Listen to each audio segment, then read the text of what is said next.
Bigger, like the background is stronger. Can I have your attention, please? Dad, can I have your attention, please? Dad? It's nice to know names of people in the audience. So, my name is Julia Pasco. I'm the volunteer behind the PitchLab. PitchLab is supported by INSEAD Center for Entrepreneurship. And we are a safe training space for the startups to train their pitch before they go into present it for real for any investors or partners, whatever is the purpose. And the level of startups we have on this platform varies from very unexperienced entrepreneurs, sometimes students who do it first time in their life, to people who were working with corporations and then they left and they started their own startup. And they never pitched it publicly just because there was no reason for that. And then before they actually need to go and present it first time for the fundraising, they will come to our event to train their pitch. One major rule for the event, and people who are here not the first time, they know the rule, is that each of you is contributing to the quality of the event and the experience of all the people here as a group. So I will ask you to be as proactive as possible. Don't just sit quietly and shy. If you cannot hear the presenters well, tell us, raise your hand and speak up, which is a special exercise in Singapore. It's very difficult to get people involved and ask them to speak up. And the second rule is, after each startup will present, we'll have a Q&A session. Even if you think that your question is probably not relevant or you don't want to mention it because you're not sure, if you will do it, this will be an extra benefit to every presenter here, because this is how they get the feedback about the presentation style, if they were loud enough, if they managed to convey their message, if the quality of the pitch was good enough. And this is why they're here. So I will ask you to participate and ask questions proactively. Guys, can you please register and take a seat somewhere in the front rows? Because we expect more people. Thank you. And with this, I will invite, so this event is happening together with Nordic Innovation House in Singapore, Sami, who was a regular attendee at our previous events. And finally, we managed to have the first partner to do the co-event. And I will invite Sami on the stage for a short interview. So Sami. Thank you. Your surname is very complicated. Once again, Jaaskelainen. Jaaskelainen. I was training really for Ask everyone to repeat my last name. No. Sorry for that, but we agreed before that it's a bit difficult. It is a bit of mouthful, yes. Yeah. So, is this too loud? Yeah, if it's too loud, tell us as well. It's important. So we will start from first a short interview with Sami and what is Nordic Innovation House and what exactly they are doing in Singapore and how this helps startups from Nordic countries to enter the market. And to make it more full experience, I will ask Sami to start from his personal story, how he moved to Singapore, when it happened, and your professional background, please. Okay. Yeah, so my name is Sami Jaaskelainen and I'm heading the Nordic Innovation House here in Singapore. And I landed here 9+ years ago. I came for 1 year stint and then Singapore happened. So now it's 9+ years, married, wife in Singapore and live in HDB, 1 kid, and kind of managed to localize myself at some level, I think. But I came here, back in the days I was working in digital advertising.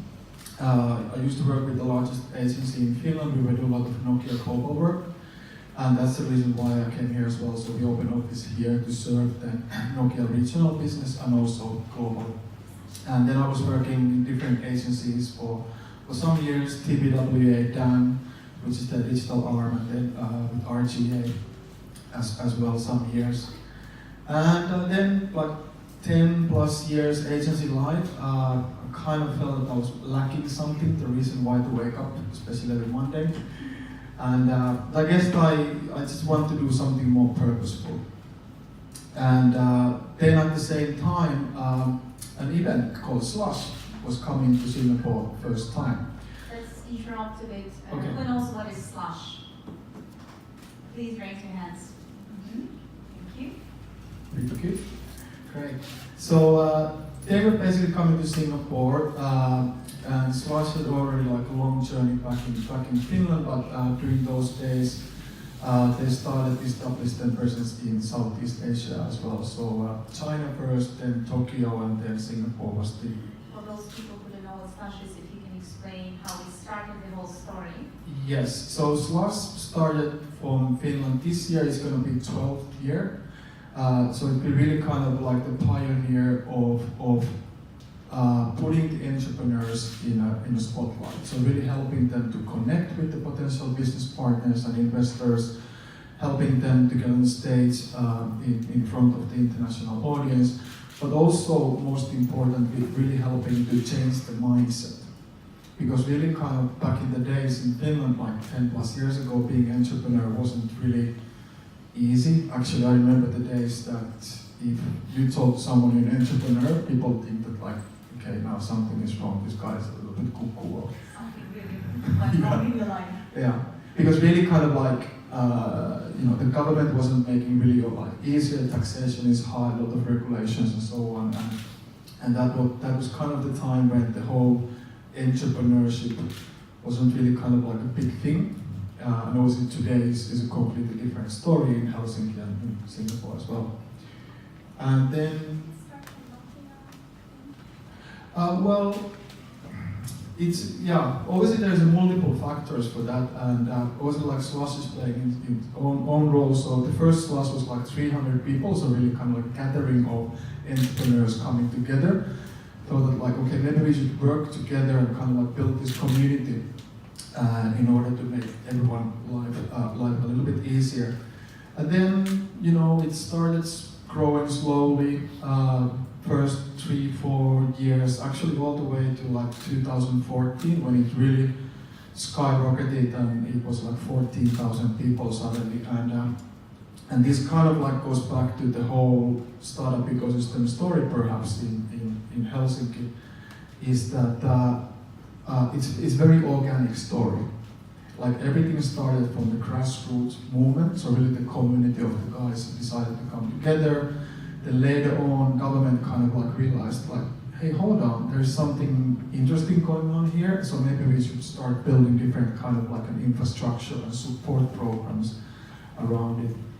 And mentioning Nokia now twice already today, so of course that's playing a part, and it's kind of like a silver lining, because at some point Nokia was laying off thousands of engineers with a very good golden handshake. And these guys were basically, they had a lot of deep tech knowledge, because also Nokia has poured a lot of R&D money over the years. They had experience of working in international organization, international teams, they had global knowledge and experience. And then you had a golden handshake, like 12 months salary, right? So, and at the same time, the startup ecosystem is kind of like getting really sexy and exciting. So what's the better time than that? To basically then set up your own company, and then suddenly there were like hundreds of great startups in Finland. That was kind of like feeding to the ecosystem as well. And today, if you look at the Slush, it's 22,000 people. 10th year they had Al Gore delivering the opening keynote, so it's kind of like really reached new levels, and it's the biggest tech startup event in Europe actually these days. How many events were already in Asia? So Tokyo this year was 5th year, Singapore was last year 3rd time, and China, they were first in Beijing and then they shifted to Shanghai, and last year was 5th as well. So what's the secret behind Nordic countries and startup story? Well, Unicorns, who is the strongest in which verticals you can share? yeah, so obviously all the Nordics, they do have their own strongholds. So if you look at, for example, data and Sweden, like fintech is clear, they're kind of like the strongest. Sweden has produced the most unicorns actually in Europe, 5. And Finland has been doing a great job in edutech. But then there's a lot of verticals where all the Nordics are super strong. Smart cities, med and health tech, sustainability, energy, circular economy and things like that, and ICT, perhaps a little bit broader bucket. Finland has been very good in gaming as well. We had a couple of unicorns there. So yeah, they share a lot of strong verticals as well. Just for the audience, what are the few names of the unicorns if you recall? Swedish one, Spotify. Okay, so by the definition, unicorn, it is privately owned, then you can call it unicorn. So there's only two left. So there's Spotify, they did the IPO, right? So one, which is Klarna, from the fintech space. But basically the five is Klarna, Spotify, King from the gaming, and then Skype. And I know that this is always a debate. Is it Estonian or Swedish company? So it depends. Estonians always say it's Estonian, of Yeah. course. And then the company behind the Minecraft. I just can't remember the name now, but five. So, Muja. So, when did you start Nordic Innovation House, representing them here in Singapore? What exactly Nordic Innovation House is doing, and what's your main support you're providing to the startups here? Yes, so our journey here started last September when we had our soft launch. So we're kind of like 6 months old at the moment, so still in the beginning of our journey. Singapore is not the first setup, so basically everything started for Nordic Innovation House from Silicon Valley in 2014, followed by New York 2017. Then Singapore opened last September, and our Hong Kong office was inaugurated last November. So now we truly have this global network of ecosystem which are supporting them to Nordic tech companies. And with that, so essentially what we are doing is building this community platform, accelerating high quality tech startups and scale-ups and growth companies from the Nordics who are coming to Singapore and Southeast Asia. And I guess it's a quite unique setup in many ways because this is actually a great collaboration across all the Nordic countries. And because we have a long history of working together back home, so why don't take the same approach then abroad as well? Because all the Nordic countries are very small. Sweden is 10 million, Greece pretty much 5, and Iceland 300,000. So as an individual players, it's very difficult to make an impact, but coming together, we really start to make a difference. And we also supported by the Nordic Council of Ministers and an organization called Nordic Innovation, which is headquartered in Oslo. And we provide a lot of different services then for the Nordic companies. So usually the very crucial thing in the beginning is helping them to connect to the ecosystem right stakeholders, accelerators, incubators, potential business partners, investors, different government agencies, grants and so on. But also relevant service providers, because there's so many players in Singapore and pretty much every Southeast Asian startup ecosystem that if you don't know who to work with, you can lose a lot of time and money in the worst case. So really kind of like helping them to find those trusted partners. There are so many accelerators and support systems for the startups. What I actually find really unique about Nordic Innovation House, first, something which you shared already, that Nordic countries, you really manage to work together, and it's not only for Nordic Innovation House, but it's like the story behind many industries. As you said, the country size usually is not that big, so it makes sense to cooperate together, and that's pretty much a unique thing. And the second is that Nordic Innovation House manages to get the support from different Chamber of Commerce, ambassadors. Okay, all over Asia. Yes. This is what actually works, because not every country has presence in every country in Asia to provide the support for the startup from that country to enter and to work together. Correct. So one of our key objectives is to really get all the Nordic players from all the levels come together, and Nordic Innovation House being that kind of like umbrella organization. And we work in multiple layers. So I would say that our basically daily work supporting Nordic companies who are coming here, which is very much industry agnostic. We are running programs which are more kind of like vertical specific, and I can talk about more those later on. So helping Nordic companies on a daily basis and building that Nordic community here. And the second layer is focusing those specific and certain themes to our programs. And then the third layer is basically collaborating with all the Nordic business groups, so Swedish Chamber of Commerce and Finnish Business Association and Norwegian Business Association. But basically the working group for Nordic Innovation House here has people from Business Sweden, Finnish Embassy, Innovation Norway, and also the Embassy of Iceland from Tokyo. So they are remotely still involved. So that's the working group, and yes, you're right, all the embassies and ambassadors are very actively involved and supporting this, which is laying like a super solid and good foundation for us here. So. What are the other partners you involved into your ecosystem? What are the other partners, like in Singapore or in Asia overall, apart from the embassies?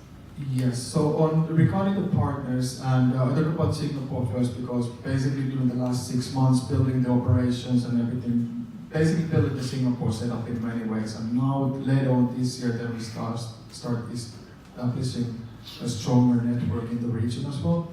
Actually that's just beginning. But yeah, so in Singapore, so we've been partnering with Antler since day one, sharing the same office space. We share a lot of mentors and networks. We are Enterprise Singapore partner as well, so we are able to speed up the Nordic founders' work permits when they're applying. We've been partnering with the Temasek Ecospirity Foundation and Ecobusiness with the Livability Challenge, so bringing basically Nordic circular economy and energy startups to Singapore. We're partnering with the Startup Guide here in Singapore and then also in the Nordics. AWS, correct, so we are the startup scouting partner for them as well. It's quite a long time, 6 months running the Nordic Innovation House here. And, you know, as we are at the beach event, what's the business model behind it? If you can share more. Yeah, sure. So you want to share more? Yes. So we are non-profit, and we are here to help support the startup. We do have a small membership fee for the startup, but we're talking about a few thousand dollars a year. So when you are expanding abroad, it really shouldn't be a showstopper. And anyway, usually the companies who are members are actually companies which already been building something solid back home in Nordics. So they have a good product, service, or platform, and they kind of like reached that level that now is to scale up. Then they have done their due diligence and market validation, and they made the decision that Singapore and Southeast Asia is the best place for them to do that.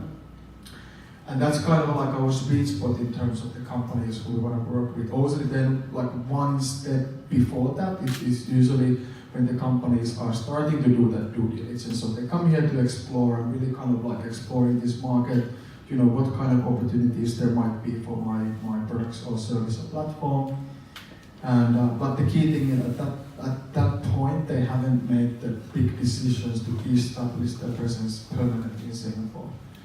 And then we also want to bring the Nordic companies who are already in Singapore as a part of our community. And there's a couple of key reasons for that.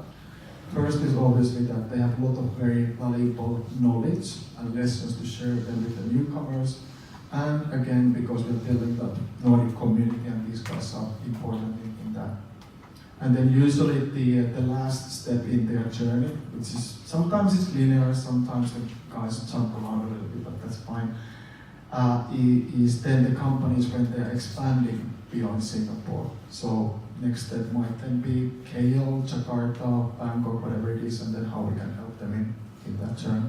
Again, in your experience, where the expansion to Asia usually starts? Is it Singapore? Is it Hong Kong? Usually it's Singapore, because this is as this audience knows very well, this is the hub. So the VC money is here, you know, the infrastructure is here, decision makers are here, there's a lot of good programs, accelerators, corporate innovation labs, government grants and so on, and yeah, this is usually the first step.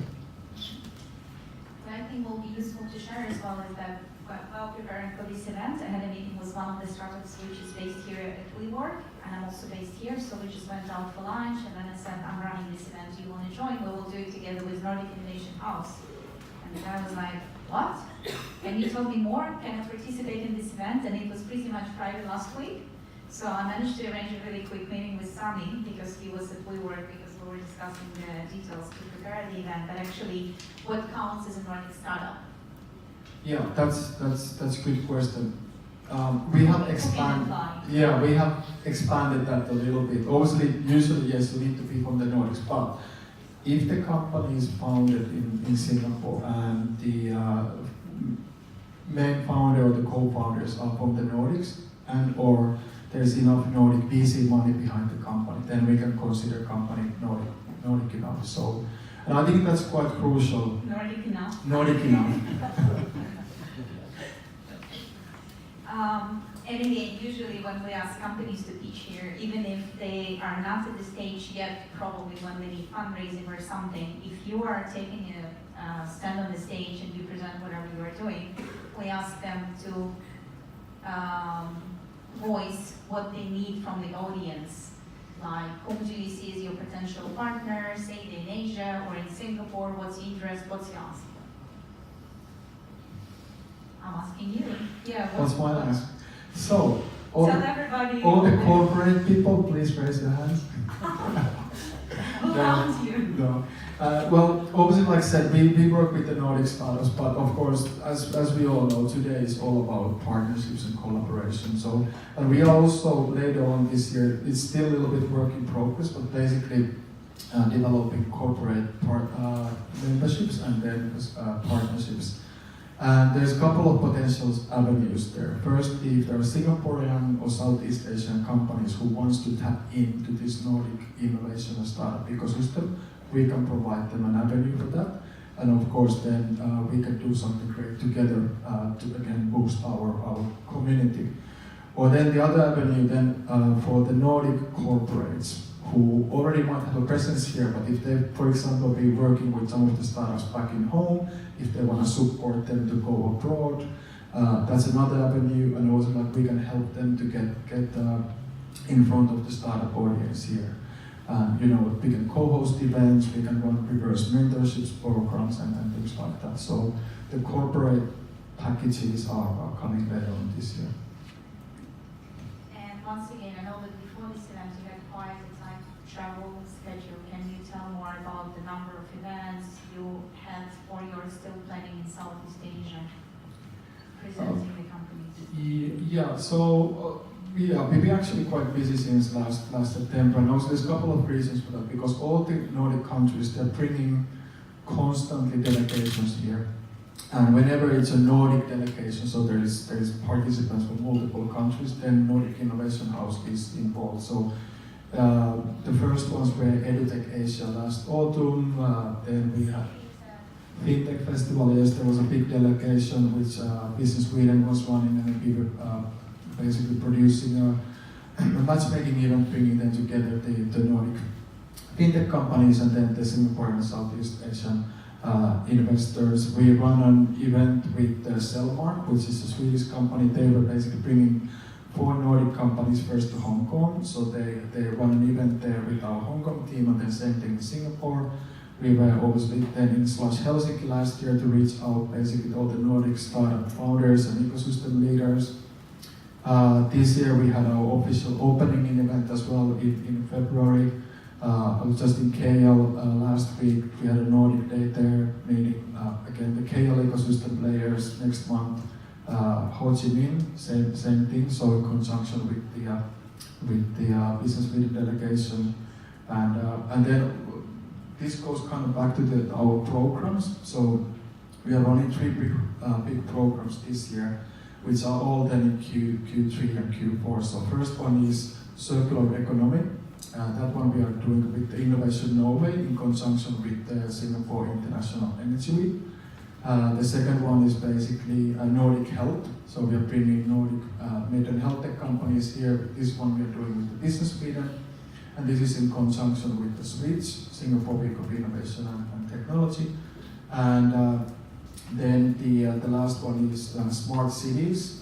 This is going to be in conjunction with the ITS World Congress, so it's more kind of like a smart mobility focus. This one we are doing with the Finnish Embassy. But then we are also participating in a lot of other events. For example, during the FinTech Festival, again, the EduTech Asia will be, and a lot of other where the delegations coming, so we are somehow more or less involved. So. Do you also help with fundraising? We help them to connect them with the investors. We don't necessarily do one-to-one direct connections. We do have investor in residence, which kind of helps them. But usually the reason is that it's you need to really know well this startup before you can start doing those connections with the individual investors. And every time when I'm talking with the investors, they do have their investment thesis, right? And obviously they want to follow that. End of the conversation, that if you have something interesting, you can send them to me. So but as we all know, like if you still are setting up the meeting with a company which is not exactly the right profile, it's not beneficial for the startup or investors. So we are a bit careful. So it's more through the events. And of course, we always want to give a lot of airtime and showcasing opportunities for startups to tell what they're doing. And then we bring the investors in the house, and then connections will happen there. And again, not to promote you too much, but I think it's a great support for a startup which is not based in Singapore. When you come over here to just explore what's happening and you want to see if you want to establish your presence, where it's better to start from. Because I moved to Singapore 3 years ago, and working with startup ecosystem, I get a lot of requests from my home country, which is Ukraine, or some people who come here and they heard that there is Juliet, we can talk to her about, again, presence in Singapore, where it's better to start in Hong Kong or not, how do you do the fundraising, how do they incorporation. I cannot answer all those questions, and truly, I actually don't have time to do that. I know Ante is here, I know like many accelerators, and for example, Nordic Innovation House, and it's a great support because you know the mentality and you live here for quite a long time, so you can explain in a language which is very like easy for them to understand. That's English, so you can distinguish European, but you can also explain to Nordic countries based on their mentality what's the difference here.